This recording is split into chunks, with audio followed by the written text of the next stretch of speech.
Most people know that if you start CPP early, you get less, and if you delay, you get more. But like most things, it's a bit more complicated than that. So in this video, I want to dig a little deeper into how CPP is calculated and explain how even the month you start CPP can matter, especially at the end of the year. So CPP, that Canada Pension Plan, is a government benefit that you pay into. And that's when I say government benefit, a lot of people get pushed off saying, Adam, I paid into that. And I agree, you paid in, your employer paid in the other half, but you have this benefit as you ramp up to retirement. And for a lot of Canadians, this is a foundational piece of their income that they're going to collect.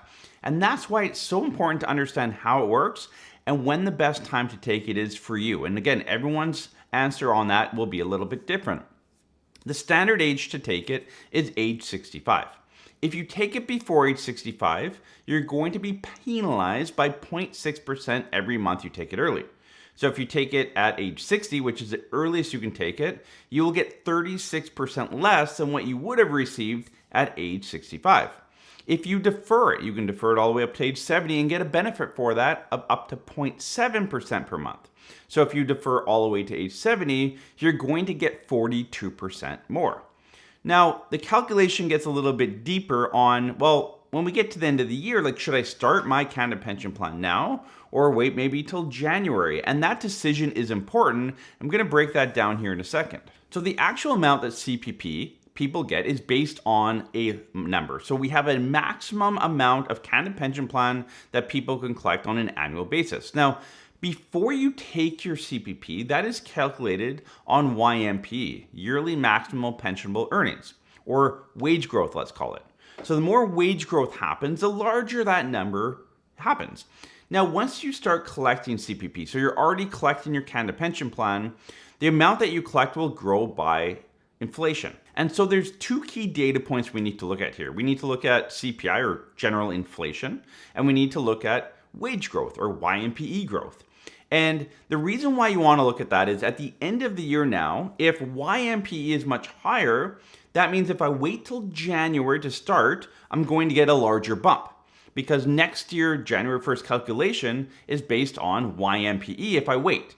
So let's say YMPE is around 4%. Well, then I'm going to get 4% higher. If I start today, I have a few more months of payments, so that's money in my pocket, but my calculation might only grow by CPI, which is around 2%. So do I take it now or do I take it in January? Well, Fred Vitesse does a great article typically every year in the Globe and Mail, and I'll link that below. But he did a calculation around if you're 60, 65, 70, some different data in there. And if you took it now versus waiting, and again, we don't have final YMPE numbers until November 17th, so slightly after this video is coming out, but it looks to be between 4 and 5%, whereas inflation is around 2%. So there's going to be a spread, and historically, wage inflation outpaces CPI by about 1% or a little bit more. So typically, you're getting a bit bigger bump on your CPP number before you take it than after you've started it, just based on pure inflation growth. So in the article that Fred put together, he talks about if you were to take your Canada Pension Plan now and not wait till the new year, the payback would be just over 2 years, right? It's the whole idea of, well, if I take it at 60, Adam, versus 70, I have all those payments in my pocket, but eventually that catches up. And so in the calculation that Fred put together, that break-even point is around 2 years. Well, most of us expect to live beyond 2 years, beyond taking CPP, so deferring to 2026 is probably going to be the best choice this year going forward. Now, there's been a few years in history where this wasn't the case. 2022 was a great example. 2022 inflation, CPI inflation was higher than wage inflation. So it actually was a year where it made sense to take your CPP at the end of the year, say even in December 31st to start your CPP versus January 1st. There's a benefit to take it earlier.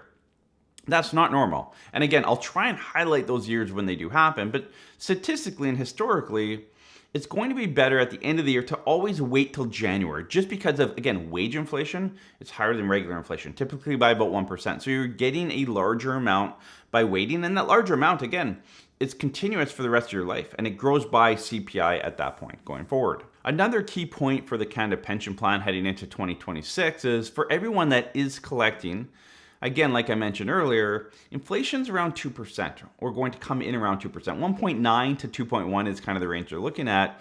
And the reality is, that means that your CPP going into 2026 is going to increase less than it has the previous few years. So in 2025, it was 2.6% increase, and for 2024, we're at a 4.4% increase. So we've been used to large increases the last number of years on our Canada pension plan, and that's going to slow down a bit. Again, it's all based around inflation numbers. And I'm not going to get into inflation and how it's calculated and maybe the flaws in that in this video. You can leave your comments below and have that chat for sure. But at the end of the day, if you're collecting CPP, or even if you start your Canada pension plan in January, again, you're going to get a bigger bump if you haven't already started it. But then moving forward, it's going to increase over time. So again, those taking it, we're looking at about a 2% bump for next year, which is substantially less than we've seen on average over the last 5 years. That said, that's probably going to be closer to the average moving forward. So get used to around a 2% increase every year on your Canada pension plan. The last point I want to touch on is, okay, we figured out that we're better waiting to January than taking it now. So that we've determined.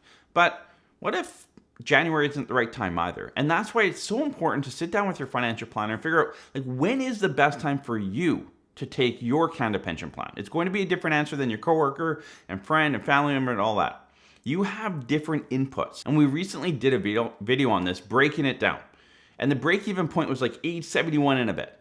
Like it typically isn't much past age 70 by deferring your Canada pension plan to age 70. So as CPI is cooling down to around that 2% level, that means as you take your Canada pension plan, it's going to grow slower over time.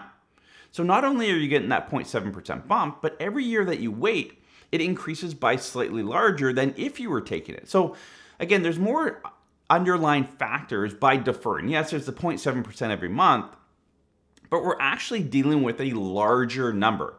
And there's many statisticians that go through this in greater detail, but that's why when we look at the growth, people say, 8.4%, I can do better than that. And that's why the actual rate of return required is much higher. There's taxes and stuff built into there as well. But the reality is that your Canada pension plan is growing quicker by not taking it than when you are taking it. And so if you take that growth on top of the 0.7% every month, past age 65, it gives you a lot more. So again, make sure to run these numbers with your financial planner. So what we talk about is today better than January, maybe January 2027 or 2028 is going to be even that much better for you. So again, make sure you run your Canada pension plan. For most of you, it's a very integral part of your retirement cash flow planning. And yes, for some of you, it may not be a very large amount, but it's maybe the only income that you have that's guaranteed, that's adjusted to inflation, and will be there for the rest of your life. So make sure you plan around it accordingly. And again, if you're thinking about taking it now or January, I would wait till next year. We'll see you in the next one.